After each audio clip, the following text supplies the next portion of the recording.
What's going on there, guys? We back with another one, and we got Stephen A. Smith going at Dan Le Batard. Now, Dan was saying that what Stephen A. and Skip Bayless have done to television, well, really to sports journalism, he's not a big fan of. And Stephen A., he got on the defensive really fast, like, who are you, And Dan Le Batard said that his position was so many copycats have spawned and try to take their style and do it that I guess, the networks are always looking for the next version of this, arguing sports debate.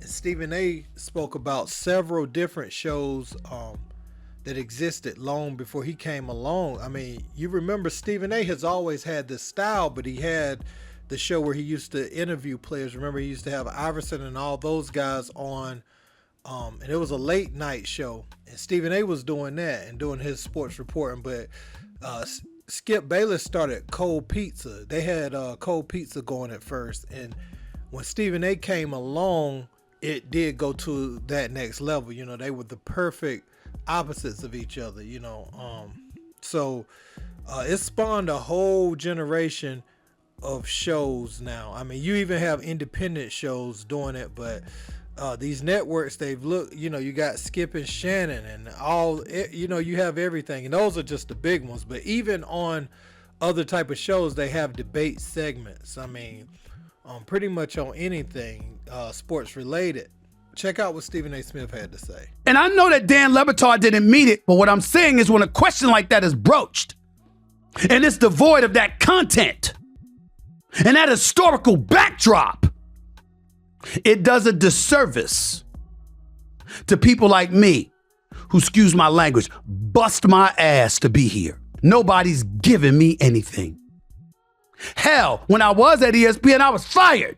Where y'all were then? Back then, y'all were telling me that's why I was fired. Obnoxious, loud, demonstrative, bombastic. It's not good to television. He thought he was more than he was, which I did. All true. I may not have deserved to be fired, but the bottom line is I wasn't innocent. I played the role in that, as my book Straight Shooter chronicles. Ain't nobody hiding, but when you talk about Stephen A., tell a story.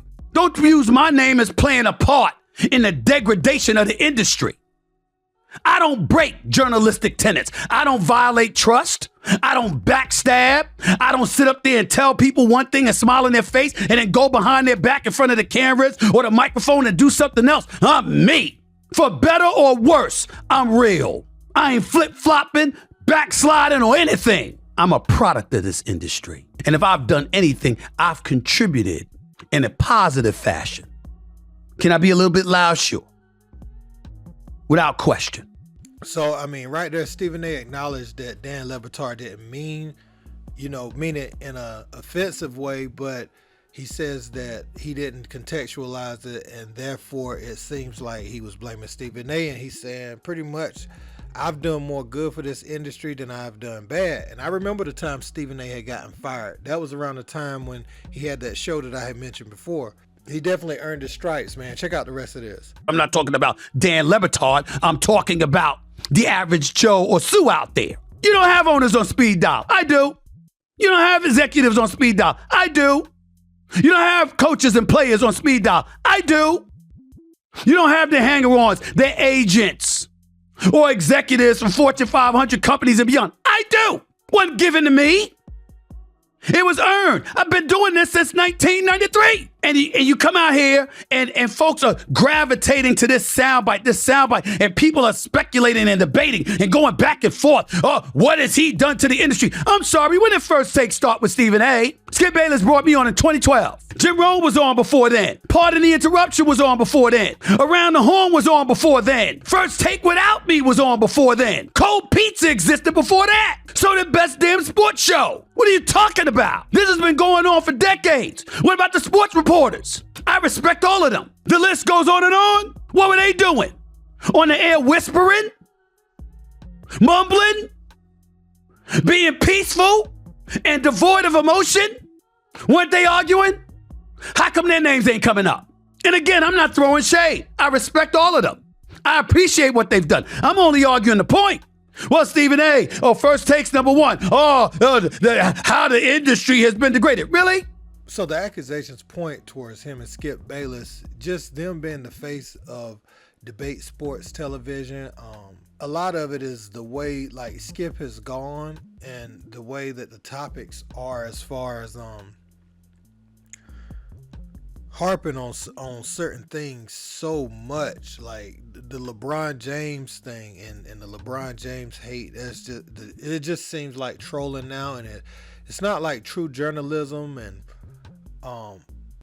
Stephen A. sometimes with the Cowboys, and so it some of the format has lost its initial appeal, but make no mistake about it, man. When those shows first dropped, it was a breath of fresh air for television, having two people with different opinions about sports topics going at it. We used to look at like watching certain games or watching what LeBron did in the finals just to see what they were going to say the next day or something like that. Way back when it first started, it was great to watch. I mean, it was great television. So it opened up a whole lane for a new wave of sports television. And even though some television shows, their format is a bit different, it takes elements of First Take for sure, from the setup, to inviting different people on in the profession to debate sports topics and everything. I mean, it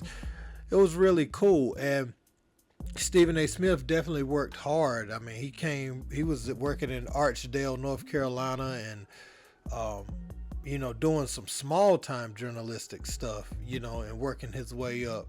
Got on with the Philadelphia Inquirer and continue. I mean, and this is over the span of time. He didn't get these things overnight, and when you first starting out, there isn't much money in it. You're doing it for the love of it. You're doing it for what might happen. So you're just going out on a whim, and a lot of times, you money for food, and you got to put that in the tank to go pursue your dream. So you're going hungry a lot. You're going without. It's a lot of sacrifices in that. So for them to be where they're at now, looking at the journey, now that they're here, they have to capitalize just from the groundwork they laid. I mean, I could not like it. You could not like it. Several people can take issue with it, but the groundwork that they laid to get where they are now, regardless of how we feel about certain topics that they talk about, they earn this, and they're here. So this is what they dreamed about all this time, and it's right there. They got it in the palm of their hand now. So it's time to eat.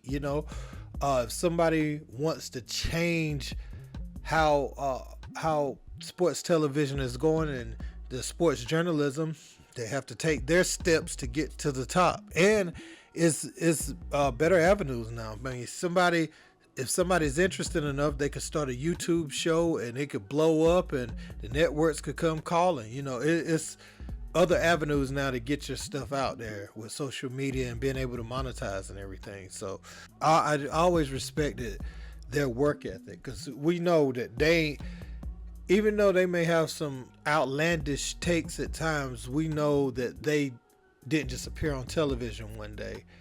There's a past, and we've seen them in sports journalism before they were on television and before they took over early morning television. So let me know what you guys think about all this. Was Stephen A. right for spazzing on everybody that's taking issue with him, or is everybody else right about him and Skip Bayless ruining daytime television, man, sports television? Don't forget to like, share, and subscribe. Until next time, peace.